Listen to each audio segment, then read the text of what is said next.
anything which creates boundary, which binds you, which limits you, you are not that. Understand? How to express or break your boundaries, make yourself beyond. How to do that? Do not believe anything which binds you as part of you. For example, body. Body limits you to 6 feet. Mind limits you to whatever you can understand. If you think your mind is you will always feel you don't know many things. Because whatever you understood logically, only that has become part of you. But you are not just what you understand logically. Still there are so many things which can't be understood by your mind. Forget about understanding, you don't even know the names. But you are living with them. You are part of them. And they are all part of you. All those things are part of you. If you think you are body, you limit yourself. If you think you are mind, you limit yourself. Decide not to think, not to connect with anything which limits you. Do not think anything as your part which binds you. Either think very clearly and understand you can't do anything, self-surrender, or think and understand very clearly you can do everything, Atmajnana, self-realization. If this path or this path, both can lead you beyond fear. Here, Shiva is giving you a powerful technique to relax and go beyond fear. Your fear itself can be transformed or used to achieve the life. If you are filled with too many phobias and fears, you have potentiality to reach the highest experience of enlightenment. People come and ask me, Swamiji, I have too many fears. I tell them, possibility for enlightenment is more. Too many doors are available. Person who doesn't have many fears, for him the availability of doors also less, number of doors also less. Because he lives a dull life. Person who lives a dull life will not have much fear. He has nothing much to lose, nothing much to decide. Not alive, but a living, alive being who is doing many things, who is handling many things, who is taking many decisions. Only he will be filled with fear. Only he experiences fear. If you are experiencing fear too much, too many doors are available. One more thing, only if you open, it can be called as door. If you don't know how to open, then it's again wall. If you are experiencing too many fears in your life, one advantage, if you know the right technique, all those things can become door and you can be liberated. If you don't have that key, if you are not a meditator, you are caught in a big prison. Having too many fears can be used as a technique or a method for jumping into the super consciousness. Here Shiva is giving you the technique. If you are in a business which is too risky, like a share market, or if you are in a kind of a lifestyle where You are caught with too many risky things. New Yorkers. Too much fear, too many risky things, too much of disturbances. If you are living in that kind of an atmosphere where your adrenaline is released every day at least few hundred times, where you go through fear stroke again and again, this technique is for you. Shiva is giving you the technique because so many doors are available for you. You can take jump any moment into that fearless energy, deathless energy. All you need to do, every time when fear happens, do not disrespect you. Do not lose confidence. Do not condemn yourself. What kind of a being I am? Actually, people who have got fear does not have so much problem. People who are afraid of their fears, they create more problem. When you brood over, when you brood too much about your fears, you start thinking you have problem.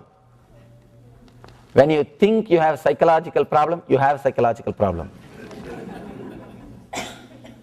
That is why when I see so much of publicity for psychiatric medicines and psychological problems, I am afraid that the whole civilization will become sick. Any psychological disorder, you just create a name and symptoms and start diagnosing, you will find patients. Because you can create any symptom as a disorder or order. Anything can be called as normal or anything can be called as disorder. There is no scale. Whoever tries to fix a scale, they are working with normal human beings which are again abnormal. See, throughout Sigmund Freud's life, he worked with human beings who are abnormal.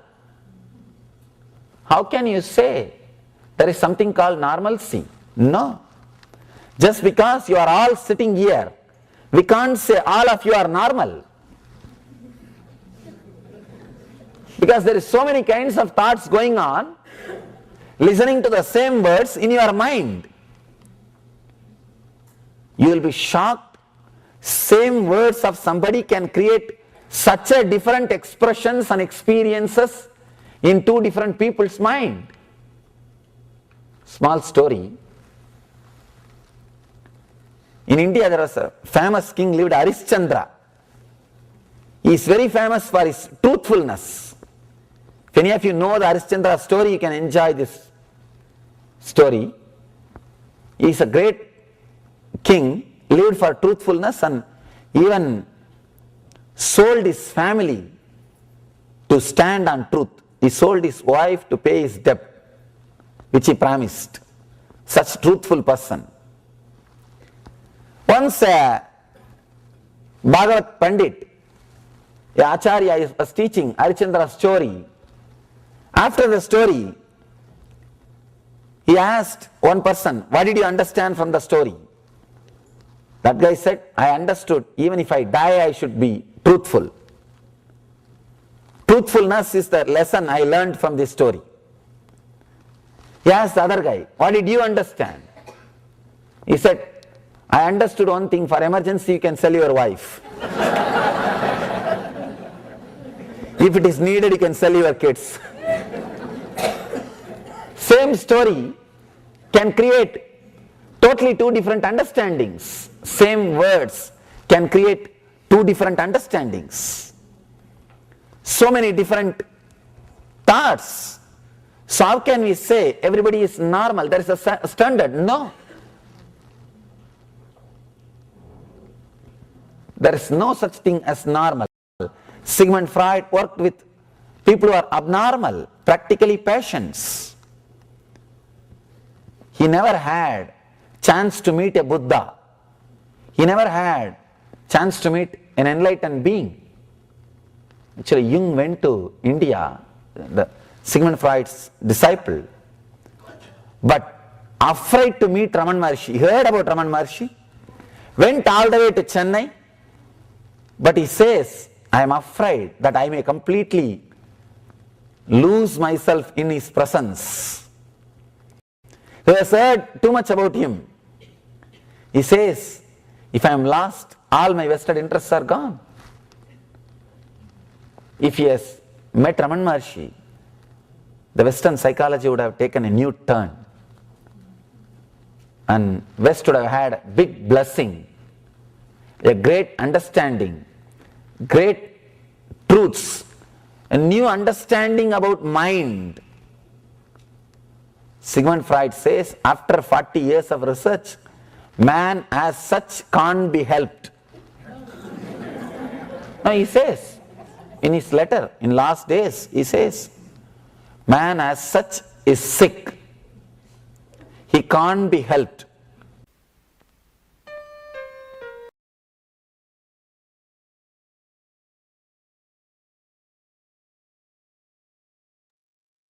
Very powerful satsang from Swamiji.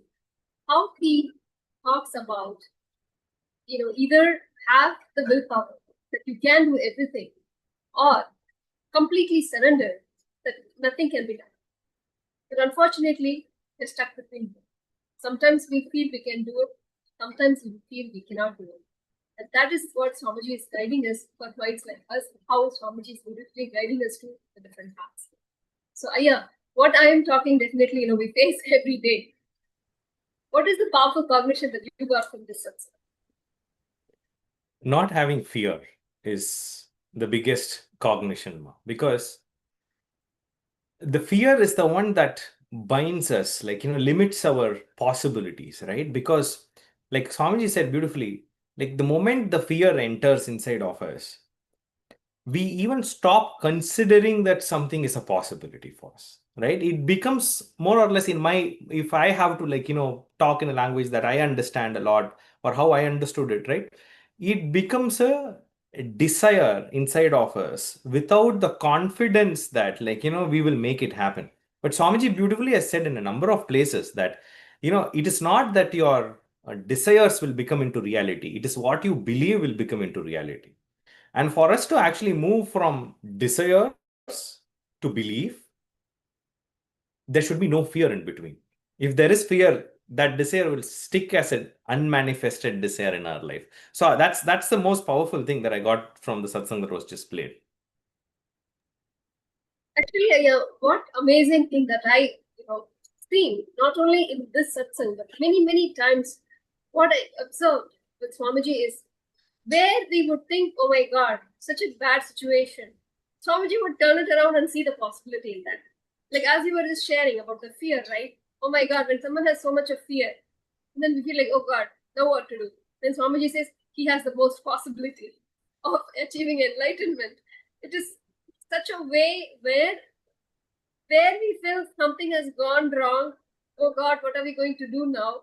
Swamiji just simply turns it around and says, wow, that person has so much of possibility because that person has fear. That's like that was one of a powerful click for me from this satsang.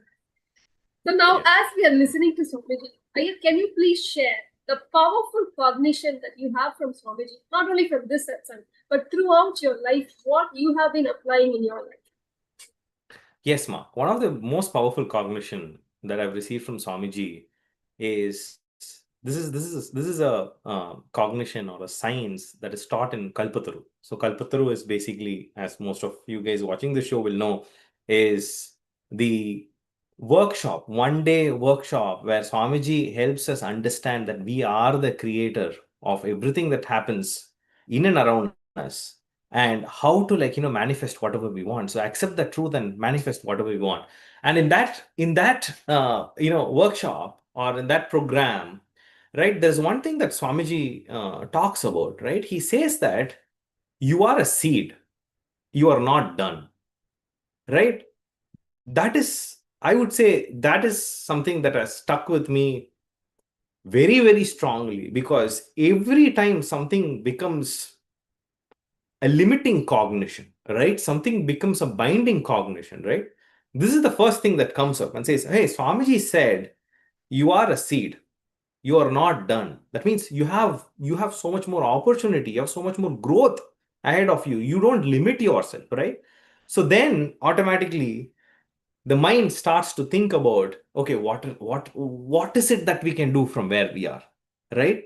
So that has helped me in a lot of places, like, in my personal life, in my professional life, in my spiritual life, right? This one thought is the one that keeps me going, if I have to put it that way. This one thought just keeps me going. It helps me not stop and restrict myself to some limit or some cognition. Like, beautifully Swamiji said, anything that limits you is not you, right? If your body limits you, you can't grow beyond 6 feet, then that is not you. If your mind cannot comprehend certain things and that limits you, then that is not you. Then what is you, right? That you is that space of Paramashiva. Paramashiva, Swamiji, who is residing inside of us. And when we realize that it is that is me, then automatically you just become a seed. You are a possibility. You don't have to limit yourself.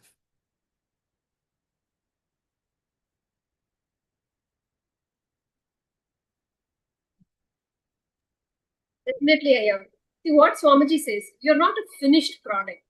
Oftentimes we hate ourselves thinking we are a finished project. Oh God, what to do? I'm done with. Or something, if something doesn't work, we think, oh God, I know I'm not even able to do this. I'm done. There's nothing can be done about this. But Swamiji just turns it around and says, no, you're a seed. You have a possibility. You're not a finished product. You still have a lot of possibility to grow. You just need to design. You just need to make an intention continuously for like as many minds, that many solutions, that many techniques Swamiji gives for the in our journey towards realizing our true self, which is Paramashivam. And yeah, so as we are talking about this, I'd like to ask you, like, you have different experiences, critical moments in life where Swamiji has come, saved, just a prayer. You share your experience of such moments, how where Swamiji has just been there. Like, there are so many moments now. And like, I also would like to, like, say here that, there are a lot of moments that I can think of. And I am very, very sure that there are so many more moments that I don't even know. And a very good example of that is, like, a couple of years back, I was in a meeting with Swamiji, right? And then he made a statement, okay? He said, hey, Shri Shraddha, you don't know what all I have done for you, right? And the moment he said that, right, it hit me hard, because we are thinking there are certain things that Swamiji has done for me, right? And we say, okay, when we go through something, right, we go to Swamiji and say, Swamiji, can you please give me this? Swamiji, can you help me out of this situation? But we don't even know that there are, like, thousands or millions of such situations would have actually happened in our lives, and Swamiji just didn't let it happen, right? That one statement from him was very hard hit for me, because it just made me understand Swamiji's contributions to life is beyond what I can perceive, right? And he does it in the background, and we don't even know that he has done it. And today we are in a situation, I am in a situation, or I am in a position where I'm comfortable, right? Like, let's say I have a job, I have a family, I have a sangha, right? Those are all Swamiji's blessings, actually. Those are all beautiful blessings that have been showered by Swamiji. Sometimes we miss to realize those small blessings and go behind one or two things that we don't have, right? And Swamiji beautifully, like, hit that point inside me just by making that one statement saying, hey, you don't know what all I have done for you, right? And that's it. Yes, that's true. I may not know, and I will never know what all Swamiji has done for me, right? But he has done so many things. One example I can share with you, right? And also it's very much relating to the fact of surrender and the satsang we just saw. right? And it will also be a good continuation from the story that I was actually talking about, right? So Swamiji said, hey, take responsibility, become a Mahant of Kailasa, Seattle. So I come here, right? The first thing, like even when I got off the stage, right? I said, yes, Swamiji, in the stage. And then I told you when I came down, I was like, I realized what just happened. What did I say yes to?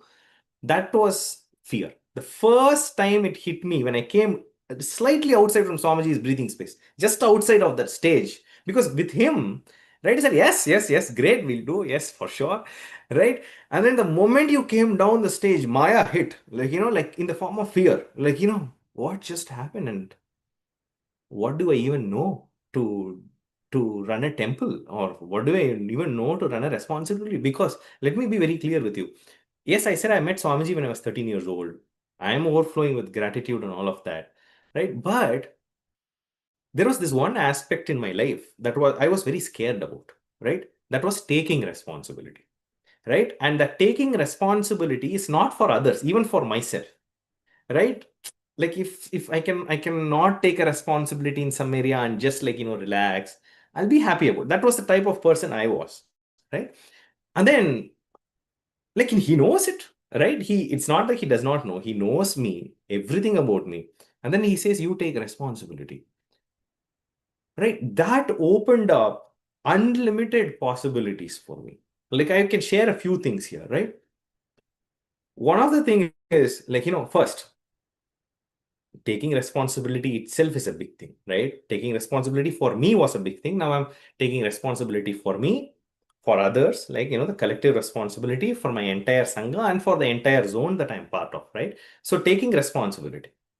The second thing was, I had no idea of what administration was. Running administration was not something that I've ever done, even at a very minute level. And he says, okay, you take care of this big kingdom that I've built, like, Kailasa, Seattle, you take care of that, right?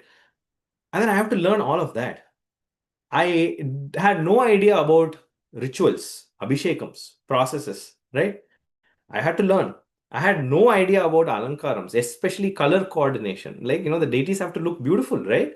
We have to give good jewels for them, like, put good jewels for them, colorful dresses. I had no idea about color coordination, like, and I didn't care. And then I learned that cooking, making naivedya, right? Like, again, I learned that on the job. So there were so many different things, like, enriching, connecting different thought currents, understanding what is the root pattern behind it. See, it starts from very small thing like saying yes, and then cooking, learning abhishekam, alankaram, naivedyam, taking care of the deities, right? Integrity. Slowly it goes down to integrity, authenticity, responsibility, and then it ultimately boils down to you feeling that you are responsible for everything in and around everything that's happening in and around you, right? That space shift was very big for me. I will not say that it happened immediately. See, because Swamiji works based on how ready we are.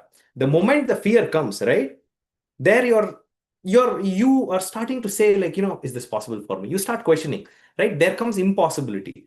So I had to, like, work through my impossibilities and say, yes, this is for me. Like, I can do it, right? Work through that with Swamiji's grace and blessings and actually made it happen. Like, this happened in 2016 and now we're in 2025. So 9 years with Swamiji's grace, right? I've been able to do it. And I can't even imagine the lifestyle that I'm having now. I could not have imagined this 10 years back, right? The mere thought of this lifestyle would have freaked me out, right? So that's how I was. But through all this experience, if there is one thing that Swamiji taught me was time and how to expand time.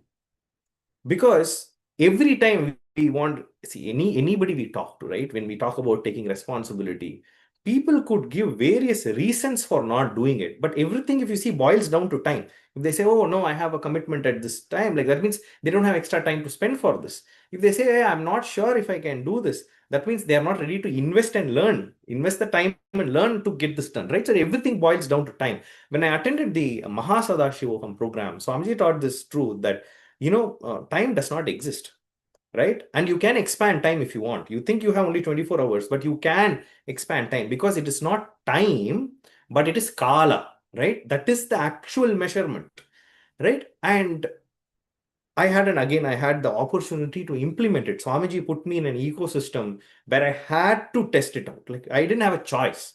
The only choice was like, I test it out and it becomes a success or not, right? So I had to put it in test. And when I put it in test, right, I was able to see so beautifully that there are like, 50 things around me happening and I can manage all those 50 things, right? And that's beyond perception, right? And sometimes I wonder, right, if I just look back in the day and see, okay, I've done so many things. I even wonder, this is not even possible to do in like 3 or 4 days, but how did I get done in 24 hours?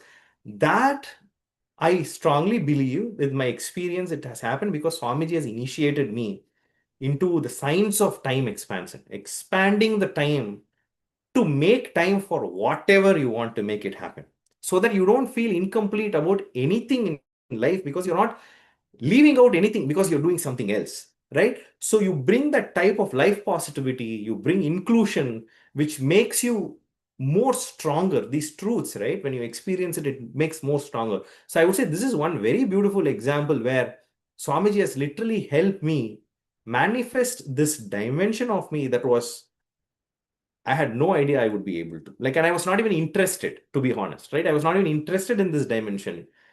But it is important in spiritual journey. Taking responsibility is such a big thing.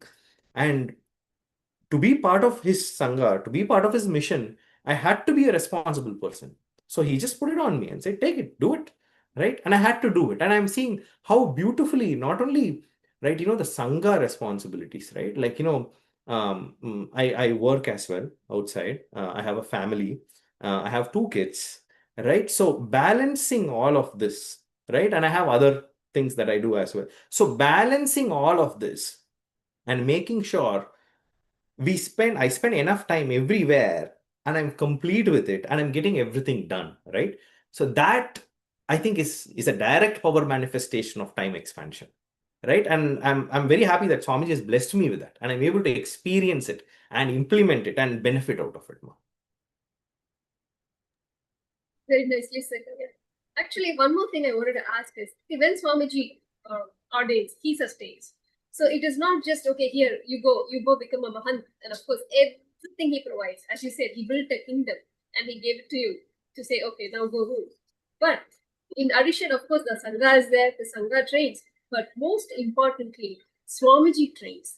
Every step of the way, every small thing, even if it is an alankar, Swamiji sees that, hey, adjust this, or put this cloth, or, the way he teaches us, guides us. Can you please share your experience of directly being trained by Swamiji? Yes, ma. Yes. So a few examples over here as well, right? So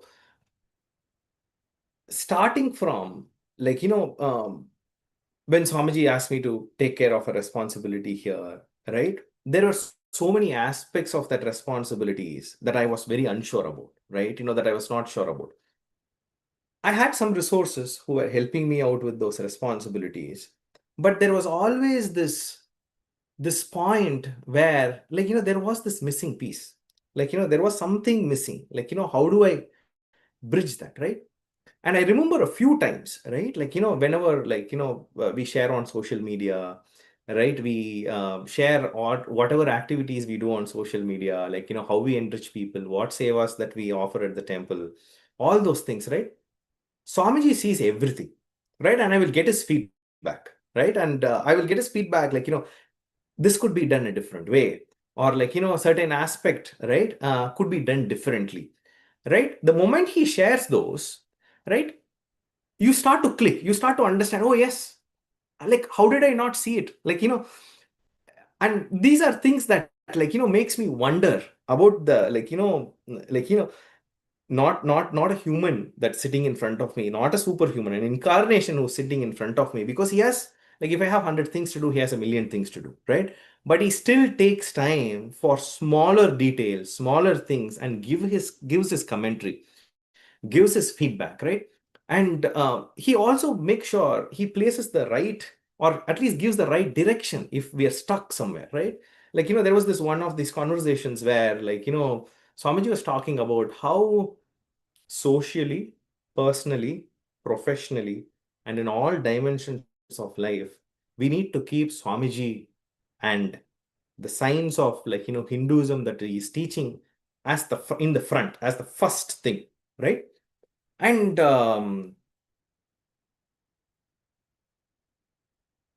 I also was part of that conversation. I said, I am ready, right? I said I don't have any restrictions in my, and still I don't in my work, in my circle around, personal circle around, everywhere they know that Swamiji is my first priority of all the things, right? And then everything boils down later. Like if they are planning something for me, they will make sure to check with me to see, hey, you don't have temple seva that day, right? Like you don't have to go to temple that day, right? So that they know I will be there. So everybody knows. It's very clear. In my life, is very clear to outside people that Swamiji is the center of my life. Everything revolves around Swamiji, right? And then when I said I am ready, I said, personally, professionally, socially, I don't have any restrictions. I'm ready to keep Swamiji first. He pointed at a couple of things and said, work at these places, work with these resources or these people, right? They will help you understand even more.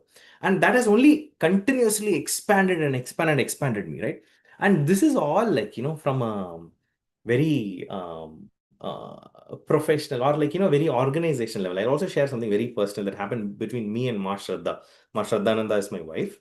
And one of those days, generally what happens is whenever we have a conversation or we get into a sort of an argument, whatever, our core comes back to completion, right?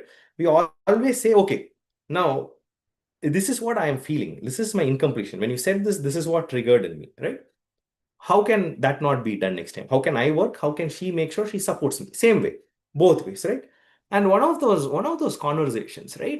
Happened a couple of years back, 2, 3 years back.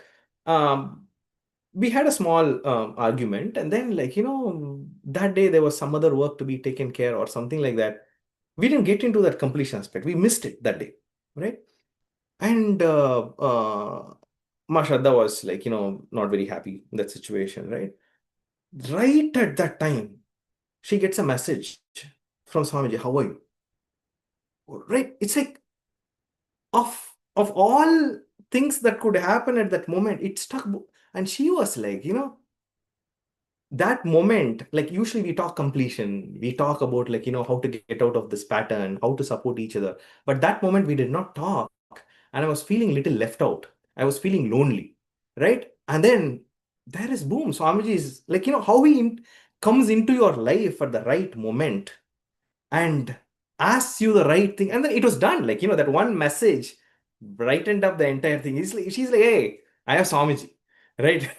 He's there to check in on me, right? So it's so beautiful to see how, because he has made me part of the Sangha, he just is not interested only in what I can contribute to Sangha, right? He goes into my personal life because he knows my personal life is also something that I want in my life, that I value that, right? He stays invested in my personal life. He goes into things and he makes sure things are okay, right? And there are so many instances like that where Swamiji has even vouched for me on something that I wanted in my life to my father, who had different ideas about it. Right? And the fact is, I never told Swamiji that my father is not aligned with this. Right? One day, my dad met Swamiji, and Swamiji said, hey, I've seen all this. It'll all work out good. Don't worry. And then my dad tells me, I was like, see, like the Leela, like that he does, where I have not told Swamiji that my dad has restrictions. My dad has not gone and told Swamiji that he has some concerns about me. But Swamiji knows my desire, and Swamiji knows what's happening in the back end. He just directly goes to my dad, and he knows my dad's yes is a big thing for me. With most of the things in my life, my dad's yes is a big thing for me. And he knows that is important for me. He goes to my dad directly and says, hey, this will be fine. Don't worry. Just say yes. Right? It's amazing like how he gets involved with you in personal things, right? To make sure you're complete in all aspects of life. So these are 2, 3 examples that I can immediately share where he has personally got involved and he has guided, not me, but people around me, not just for the Sangha or responsibility related work, but also work related to my personal life, my completion. So I feel complete everywhere. It's so beautiful that, can't even imagine how he does that. But it is just an experience. I'm blessed to witness some of those experiences. Definitely, yeah. And that is something that every single one disciple feels, that Swamiji, the right moment, somehow a message will pop up. Somehow what you need to hear, what you need to see, Swamiji will be there. And what you need to hear from Swamiji, he will convey and ensure you're taken care.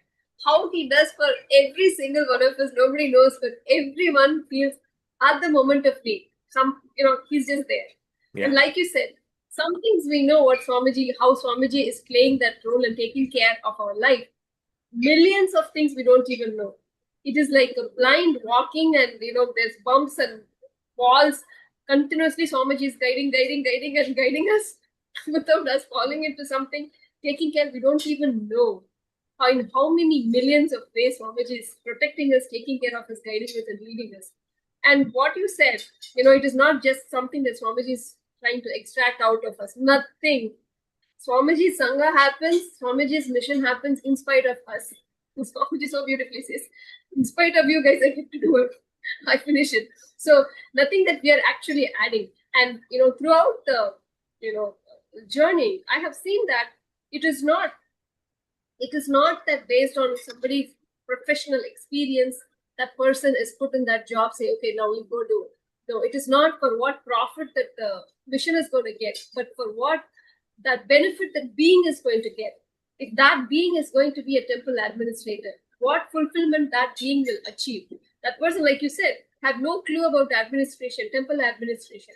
But for that being to feel that fulfillment, Swamiji puts them in that position and trains them to, achieve that. So millions of examples how Swamiji's first priority is a being. Swamiji always says, you're not a number, you're a being for me. So what is needed for that being, for fulfillment, Swamiji goes to the extreme to give that, to achieve, for that being to achieve that. It is just so beautiful. I mean, having Swamiji in our life, the greatest gift that we can ever, wish for, hope for. And ultimately, the only thing that will work, is only surrender. So what does Swamiji says about surrender? Let us now hear from Swamiji on surrender.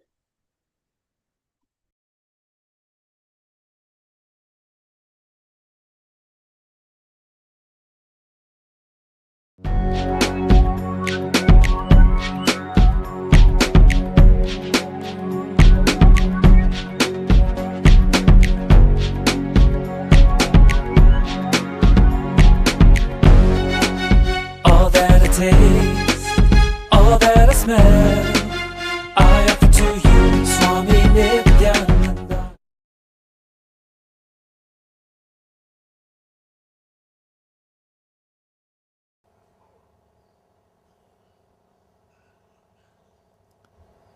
Sadashiva-samarambam Shankaracharya-madhyamam Asmadacharya-paryantam Vande Guru-paramparam.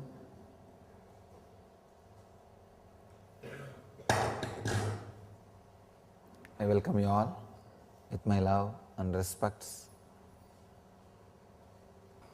Today I will share a few words about the great truth, surrender. Such a vast subject, such a great truth. To tell you honestly, there is only one thing still I continue to learn. That is surrender.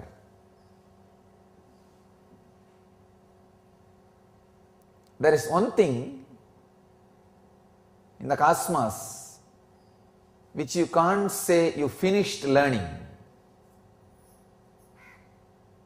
It is unending process. As I always say that enlightenment is final but not ultimate. Sorry, it's ultimate but not final. It's ultimate but not final, constantly happening. Surrender is ultimate but not final. When you surrender, the different qualities of the cosmos starts expressing in you. So after some time, if you think, you become very intelligent, you can analyze the cosmos and you start holding the intellect or your understanding about life or everything. If you just hold, then from that moment surrender stops. The expansion stops. Again, because you are stuck, sometime the cosmos will give you a strong blow again. When it gives a blow, when you don't have anything to look out, there is no solution in the outer world, then you look in again. Again, cosmos is sitting there, smiling. Come back. Welcome back. Then you will see, you melt. The surrender starts happening again, and the highest possible intelligence and the different qualities of the cosmos starts happening again in you. And ultimate but not final, as I said, the ultimate again and again and again happens in the higher and higher dimensions. I tell you, this is the same story exactly gets repeated with masters. People come, surrender, they experience the beautiful, intense period of ecstasy and expansion. Suddenly, after a certain intellectual, emotional, being level expansion, unfortunately their intellect starts judging the very source to which they surrendered and the expansion happened. They start judging the master. And when they start judging means they are stuck with that expansion. Means the moment they lift their surrender, they hold the life, they remove the surrender, then the expansion, growth stops. They are just stuck. It's almost like having bridge which can be lifted to the other shore. First they make a bridge, that is what is surrender. Then from the master's side, so much of intelligence, energy, compassion, expansion, everything is sent to the disciple's side. When a disciple receives too much, suddenly his ego, it just starts judging the other side, the master's side. The moment you judge, the bridge of surrender is lifted. No more transportation is possible. No more receiving gifts is possible. You are stuck. But one nice thing with life is it forgives you. It waits for you. Even though you are stuck, when the sufferings happen in your life, understand, when you are stuck, whatever suffering is given to you is just a reminder. Suffering comes, and you try to solve in all possible ways in the outer world, because the logic with which you judge the master is so strong, so arrogant. It tries to find its own solutions without bending, without resting, without putting the bridge again back. It just wants to say, no, I know, I'll handle, I'll do it. But Cosmos is so compassionate. It gives you such a strong sufferings which can never be answered, solved by the outer solutions. Then no other way, with a lot of reluctance, slowly you lower the bridge again. The other side, he is just sitting with a smile and waiting for your bridge to land, and he says, okay, come on, let's start the work again. Where we left, 7th lesson, start the 8th. And again the energy, expansion, ecstasy, everything starts flowing towards the bridge, through the bridge towards you, and next level of happening starts happening. Unfortunately, sometime the disciple's side, it takes even few janmas, few births to lower the bridge, to put the bridge again. And fortunate are those who is able to put the bridge back again within few days. Intelligent are those who can understand the arrogant and cunning games of the mind and put the bridge back again and restart, refresh, reconnect with the Master, with the cosmos, so that all that flow of intelligence, expansion, ecstasy, everything starts happening. The flow becomes alive again. I tell you, it is such a unfortunate thing. I saw one funny thing even during this whole scandal. Many of these ex-disciples who are judging me, they use exactly the logic gifted by me. And they do not understand, if I can gift that level of logic, I operate from the higher level of logic. Any day, simply I can break the logic with which they judged me. And very soon they will realize that logic that they judged me is not complete. I am giving level by level the higher and higher logic and intelligence. Poor fellows, when they think they can judge me, the bridge is lifted and the expansion is stopped and growth is completely destroyed. I tell you, fortunate are those who come back, put the bridge again quickly and start the process. Unfortunate are those who may need to wait for births and births and births. And most unfortunate are those who will wait for births, and when they put the bridge again, the Master will not be sitting there with the body. He will be without the body. He will be in the form of the formlessness, the cosmos. Then the process and the work, whole thing becomes too difficult. The difficulty becomes more. It's like trying to work with deities without having physical master. It's possible, but needs so much of intensity, takes so much of time, needs so much of tapas, means effort from your side. So naturally, the process is delayed and time is getting wasted. Again and again and again, the same cycle, same rut, people are stuck. I tell you, surrender is the one thing, even an incarnation goes on learning. There is no end. Nobody can say, I surrendered. No, I am surrendering. Because every moment, your logic grows. Your inner space expands.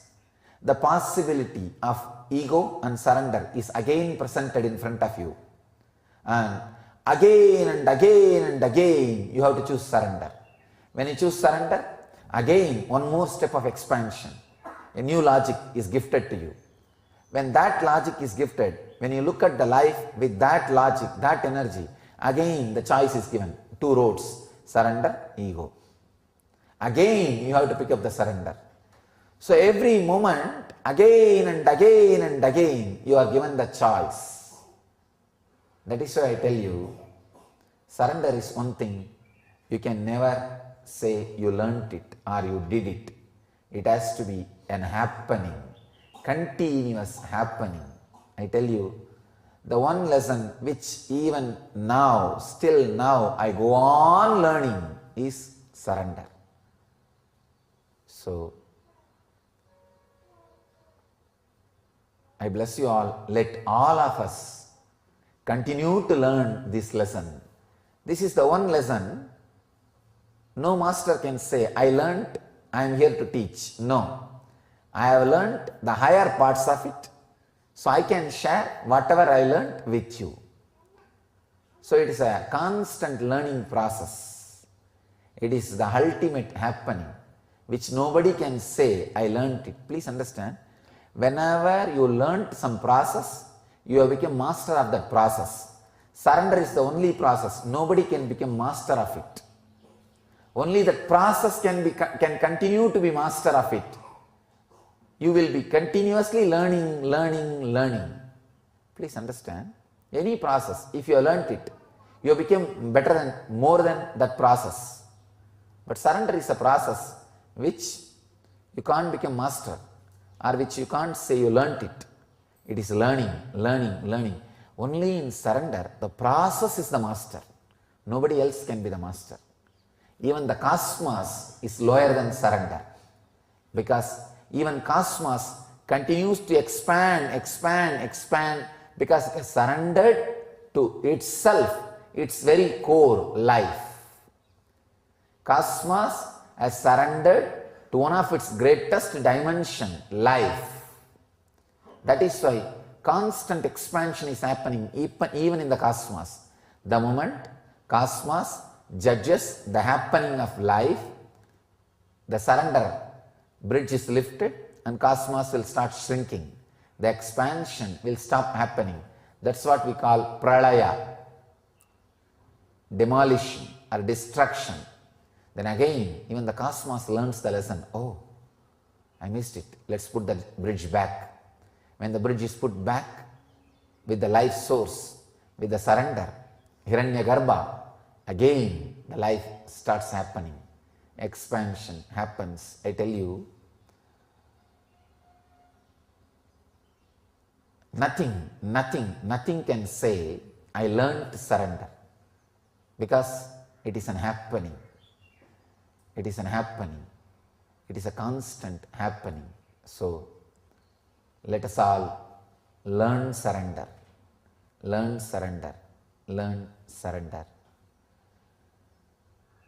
and radiate enlightenment. Let you all achieve, experience, express, live and radiate the eternal bliss, Nithyananda. Thank you.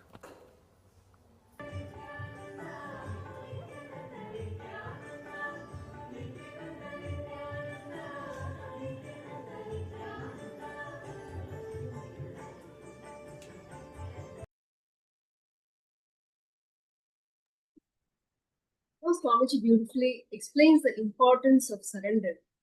Even incarnations are continuously surrendering, Swamiji says. And even cosmos is more than surrender. Even the cosmos is continuing to surrender to the life. So powerful. Yeah, what is the powerful cognition that you got from this? Definitely, when Swamiji shared, surrender is a process, right? It is ultimate but not true, but not final, right? So actually there are too many cognitions in this, right? And when he talks about there are, and I'll tell you how I'm relating to this as well, because when he says, when you're in the space of surrender, right, that bridge between you and your master exists, right? And the gifts keep flowing.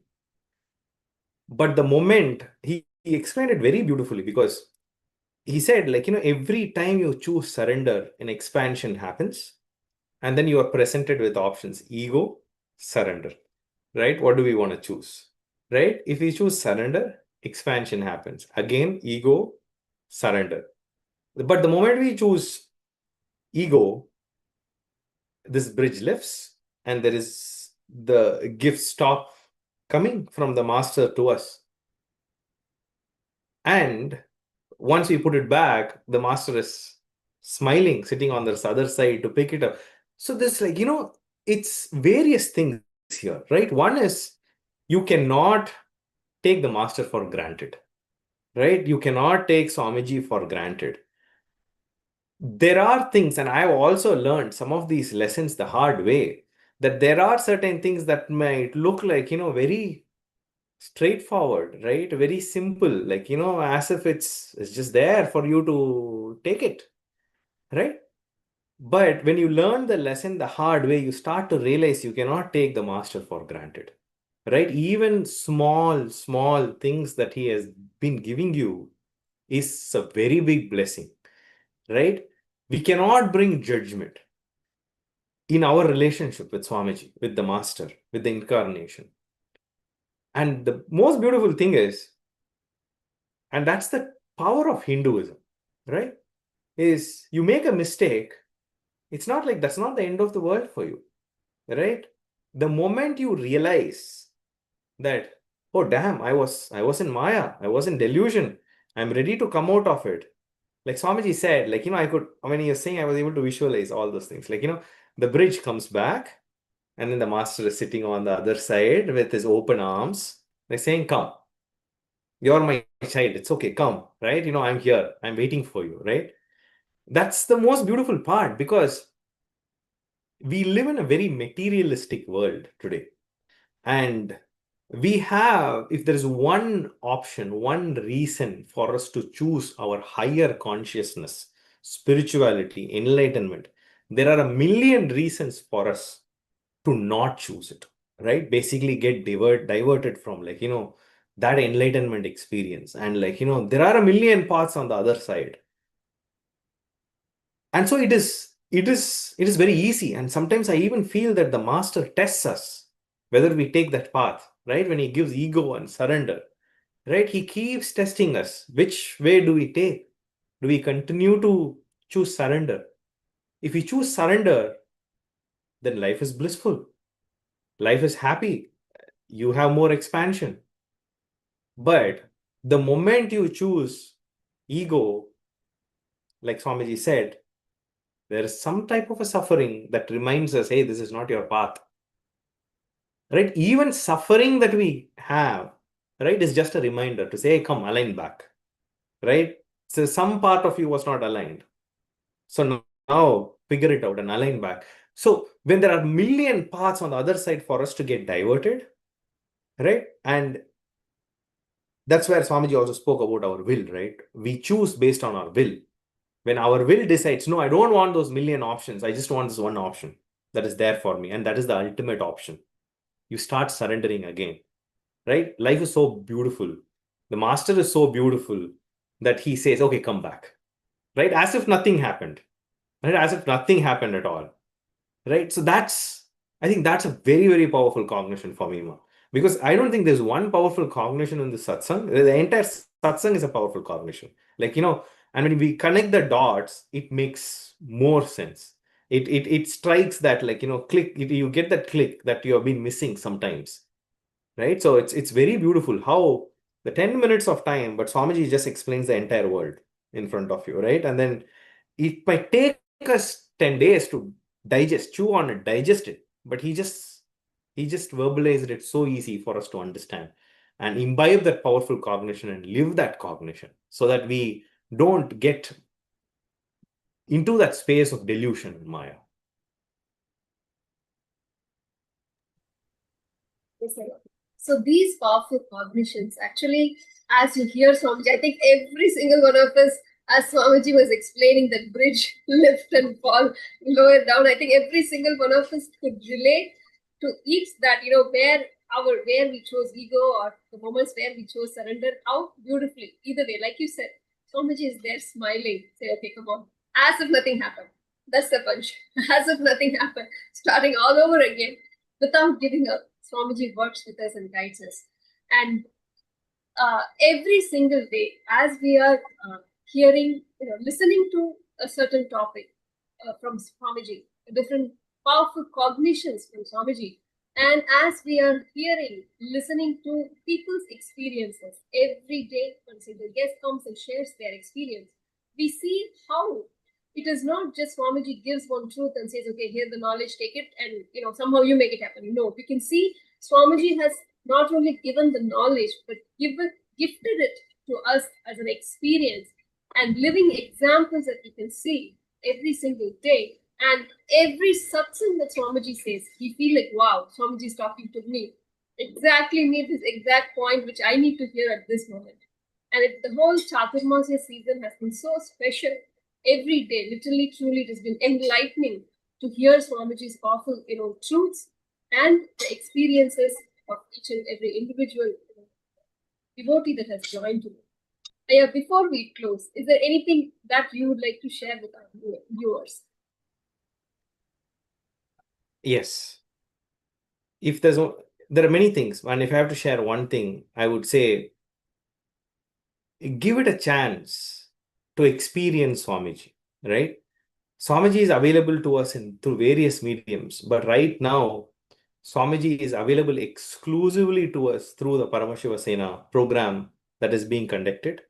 And he's personally sitting with all the people who are attending the program, guiding us, helping us unblock all the blockages that we have created in our life over the past and make us flower into a new being. So give that option to yourself to experience Swamiji. Because there's one thing where you listen to Swamiji and his satsangs, and you have to put in all that effort to experience it. And second thing where you just go sit in front of him and he makes it an experience for you. Effortless, right? Choose the effortless option and let him manifest through you. And I can give you the guarantee that that would be the best investment in your life. Be it time, money, whatever you do during that time, whatever you spend during that time, that is going to be the best investment of your life. That is, I should not even say that is going to give you lifetimes worth of life for your multiple lifetimes. It's going to give you returns. No, because this one investment in you in this lifetime will take you to that space of no more lifetimes, which is the biggest blessings. No more birth and death, right? And just merge into that one space with Swamiji. So give yourself that option. Do not miss. And I want to very sincerely offer my gratitude to Swamiji for giving me this wonderful opportunity to come and talk about these things, because just talking about these things have put me into that space of intense bliss. And I feel like, I'm back to that space where I'm sitting and attending NSP with Swamiji now, right? So it takes you back. You do time traveling and go back and enjoy those beautiful moments with Swamiji. And thank you, Swamiji. Thank you, Prematma, Ma Prematmananda, for giving me this opportunity to, having me as one of the guests today and having me share. That's it from my side. Please give yourself an opportunity to experience Swamiji and don't miss it. That's what I would like to say. Thank you. Yeah, very well put.